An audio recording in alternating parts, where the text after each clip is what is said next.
Hey everybody. It's 7 o'clock in the morning, and I woke up with a bit of this crazy inspiration to try this prototype. So I'm gonna give it a shot. I'll see how it turns out. So what I've been kind of thinking about all morning is the idea that I don't think a lot of games necessarily take advantage of how you can rotate around the phone.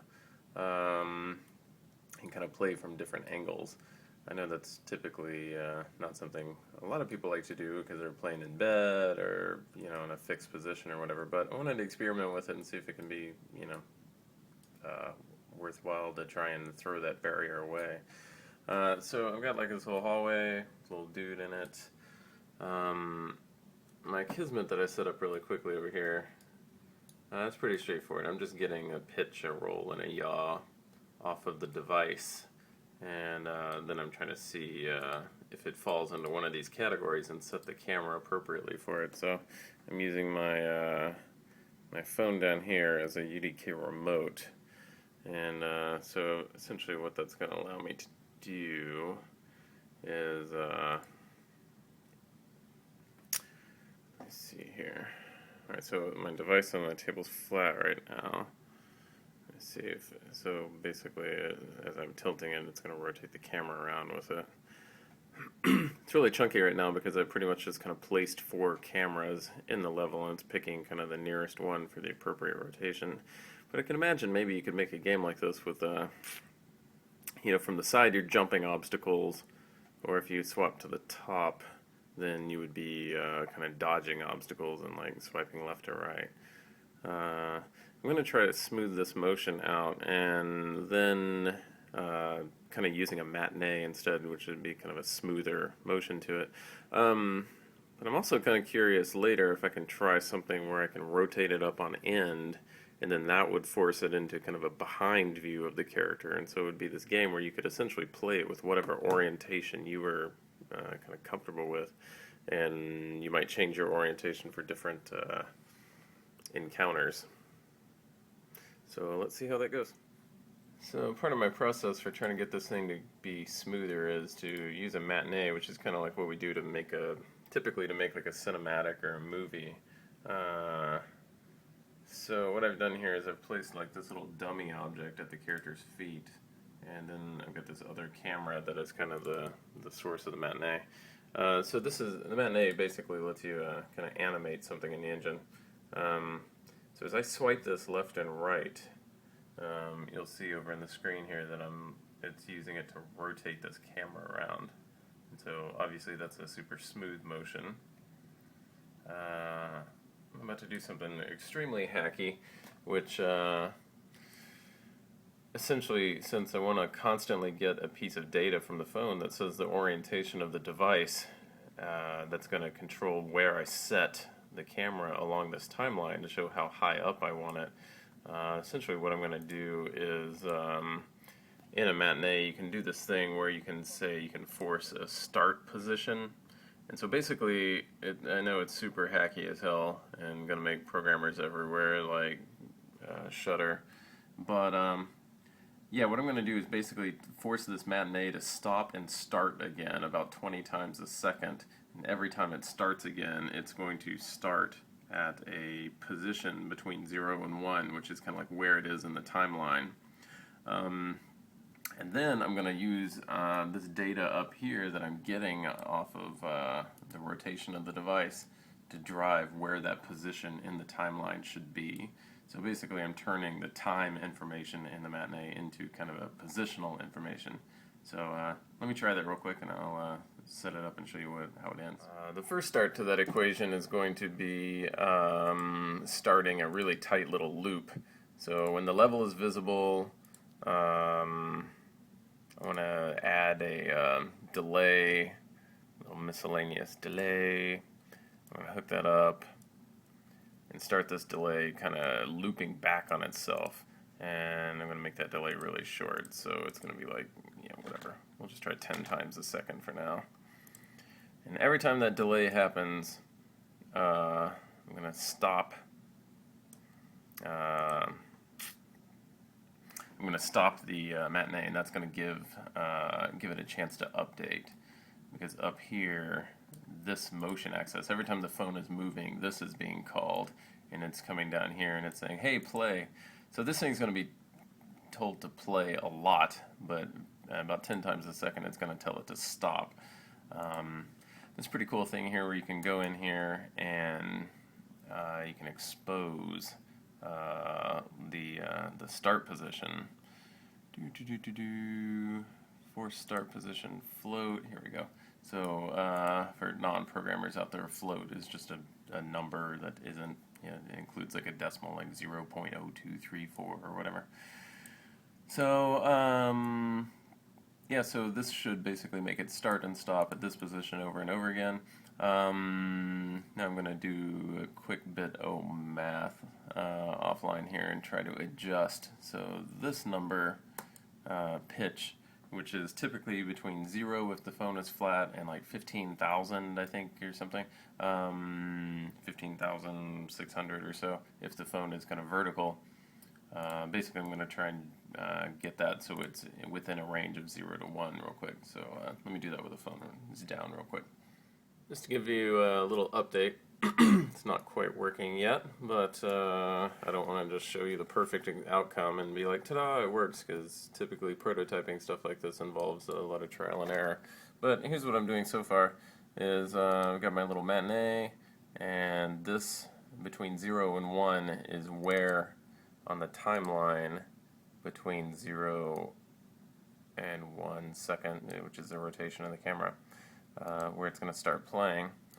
So what I'm doing up here is I'm getting the pitch from the device, which should be somewhere between 0 and 15,600, and then I'm dividing it by 15,000 because I'm 600, and I'm trying to get a float that is between 0 and 1. Right now that's not quite working. So what I want to try and do here is see every time, I want to see what it's coming up with in real time. So I'm going to log this and say, hey, every time you come up with a new number, tell me what it is. And so now, theoretically, when I'm over here on my phone device here, yeah, you can see that, like, as I'm tilting the device around, that this number is changing, giving me the result of my little calculation.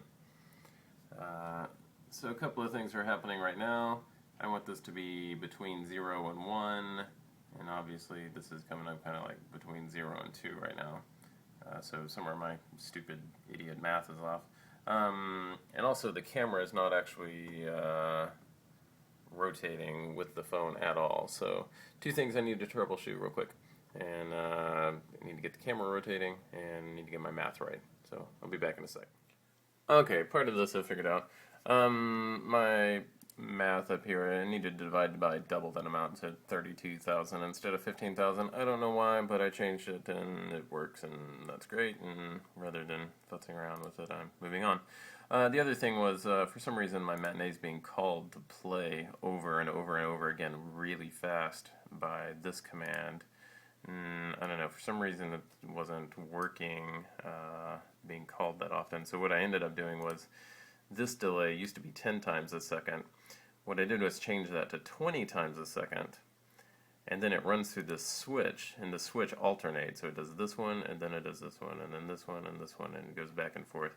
So what I ended up doing with that switch was telling it to play, and then stop, and then play, and then stop. So it's being told to play about 10 times a second, and stop 10 times a second, and they're kind of alternating. So it's still going to be a little choppy, but basically real time.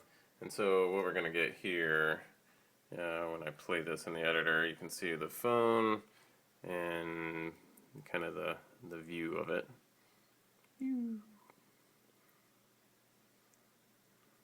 So yeah, I mean, it's still a little choppy. If I whip it around really quickly, you can well, I don't know, maybe the video is compensating for it, but in real life it's a little choppy. So I could increase the amount of times I stop and play this thing in a second. But you know what? This is a prototype. The point of this is not to be super polished, let's ship it stuff. I would never ship with Kismet like this actually driving the camera control. Probably, unless I were able to refine it a lot. But generally, what you do is, have one of our programmers like Matt or Martin try and, kind of incorporate this correctly. So that's pretty cool. I could imagine this being like a neat, whatever. You could do like an endless runner game or something that actually depended on like, the angle of the phone. I don't know. Maybe I'll try and come up with a concept for how to make this work, where you're dodging stuff in one view, or you can jump it from the side view, etc. Maybe like your set of character actions depends on the rotation of the camera. I don't quite think I've seen that in a game before, so that could be pretty rocking. The other thing I want to try and do is, like I said, is maybe try and get it so you can hold the phone like this, and the camera would like swap down behind the dude. I think that would be a pretty cool little intense thing to have, where you could, basically view the game from any direction you damn well please. So that'd be pretty cool. All right, so let me try some of this other stuff. I just realized something really dumb. Previously, I had this set up, and it was kind of the opposite of how it should be. I had it rotating with the phone.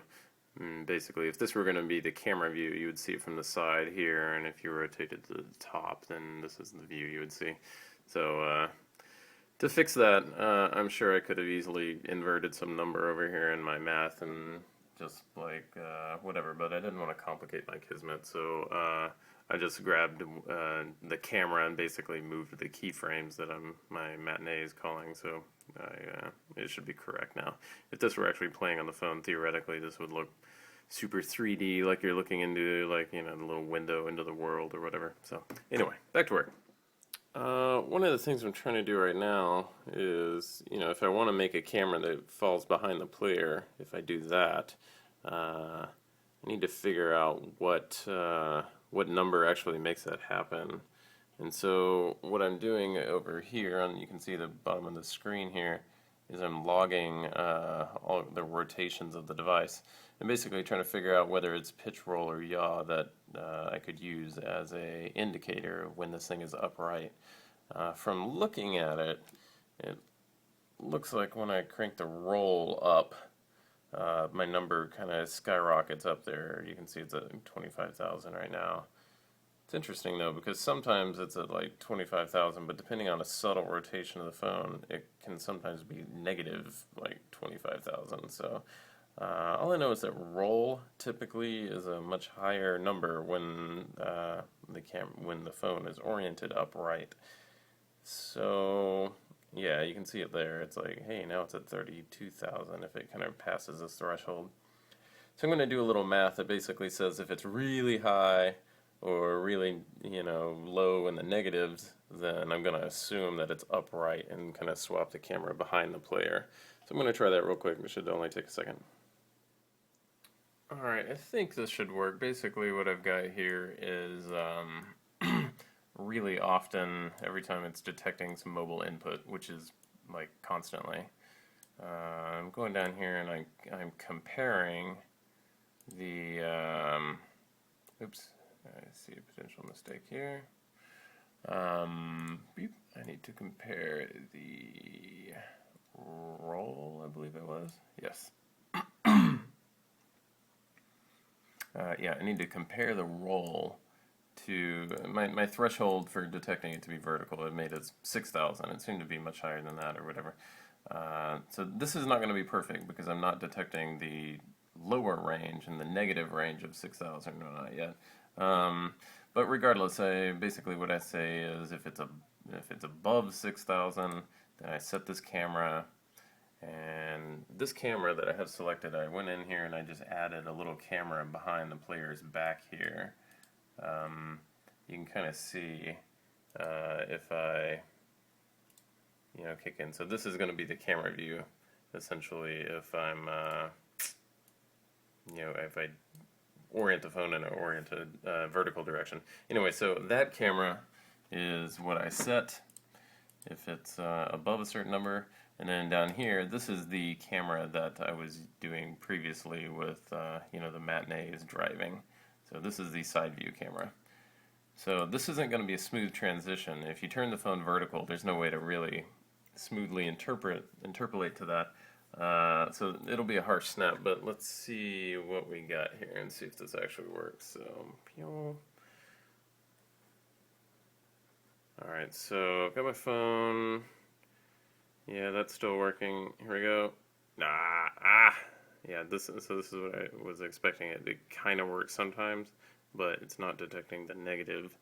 And so I think I can fix that real quick by checking for a negative high value as well. So let me try that for a sec. That should just be really quick. Alright, this works pretty well. So basically what I've got here is I'm saying, hey, is my float rotation, is it greater than 3000? Yeah, then I know to go to the back camera. Then if it's lower than it, well, I'm like, is it a lot lower than 3000? Between the range of negative 3000, and if so, then again, I know to go to the back cam. If it's somewhere in that middle range, I go to the normal kind of dynamic camera that is kind of the side view thing we've been working on. So over here, here's my end result of that. So basically I've got this still working. If I go oriented, then then now I've got the back view.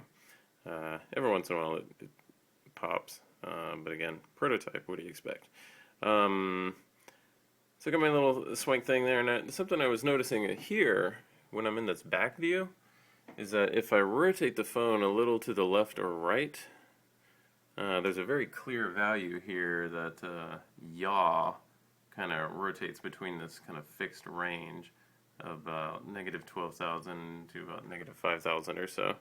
So I think what I might do is try and even fancy this up and make this back view have a little bit of like motion to it if I rotate the phone around, so it should kind of be the same kind of 3D feel that I have with this, but in the back view kind of like looking left to right. Obviously if you're running on some kind of a rail or long hallway, that's not going to be really important, but I think it'd be a pretty cool little polish feature, and that's exactly the sort of thing that comes out of doing prototypes like this. You never know what you're going to find and kind of where it's going to lead you. I'd like to think of it as kind of game design sketch. So yeah, let me try that real quick. We'll see how that goes. Alright, this was kind of a an explosion, I guess. Basically what I ended up doing was grabbing this whole thing here, which was how I was rotating the camera on the side view, and I just duplicated it and made some changes to it. So basically what we're looking at here is if I open this Matinee, put it in camera mode and kind of scrub through it, basically this was my motion. It's kind of a left to right motion that I was trying to kind of blend between dynamically. And so basically what I'm trying to do here is use yaw instead of pitch, which I was using earlier over here. Sorry, blurry screen. There we go. Old one is using pitch. I was trying to use yaw instead. My problem with this, as I'm finding, is that if I go over here and run this with the phone, this whole thing still works. When I go vertical, it detects it correctly. But adding in this extra set of values is really making it twitchy. Like, it's really hard to try and find the values in the yaw that make this work or not. Like, there's moments where it's like, oh, kind of there, oh, geez, almost worked, etc. There, where you could imagine like, hey, tilting the phone makes the camera swing around. But when I'm doing this and I'm watching these values down here for yaw, they jump around really drastically. And so I'm not quite sure how to try and work around that with just with what I've got here. It seems like that would require more specific programming. But I think what the problem is that I'm trying to do this whole technique of doing the side view in addition to this. If all I was trying to do was have a back view that kind of angled with it, then it wouldn't be any more complicated than if I were trying to do this. But trying to do both of these in the same script is seems to be a little much, so I'm just going to back off from that. Anyway, so that's the sort of thing that goes into a typical brainstorm of, hey, let's try this thing and let me haul down and fire up Kismet and see if I can make it work into something. I'm pretty excited about the idea of it going from top to bottom and even that amount of angle because I'm pretty sure you could do a pretty cool kind of endless running thing that looked really neat, and you changed up the kind of challenges that were running at the player depending on what angle they were at. Hey, here's this thing, and you have to jump over it, but you can't jump from the top-down view very easily, etc. So, I don't know, seems pretty cool. So that's a look into prototyping some random stuff, and maybe I'll do some more as these things come up. So, hey, thanks for watching. I know that was probably boring as hell to a lot of you. I'm sure I've lost quite a few. But for anyone interested in doing this kind of prototyping stuff, you can always email me, lee.perry@bitmonstergames.com. I'm always happy to answer kind of Kismet questions and give advice on how you can prototype things. And of course, Epic is awesome with their support for that too over on their forums. So if this seems to float your boat, hop in, grab it. I'm using stock UDK stuff. All the tools I got here are right off the web. You can grab them and be doing this, inside of 5 minutes. And the UDK remote tool is incredibly cool. So, anyway, till next time, take it easy.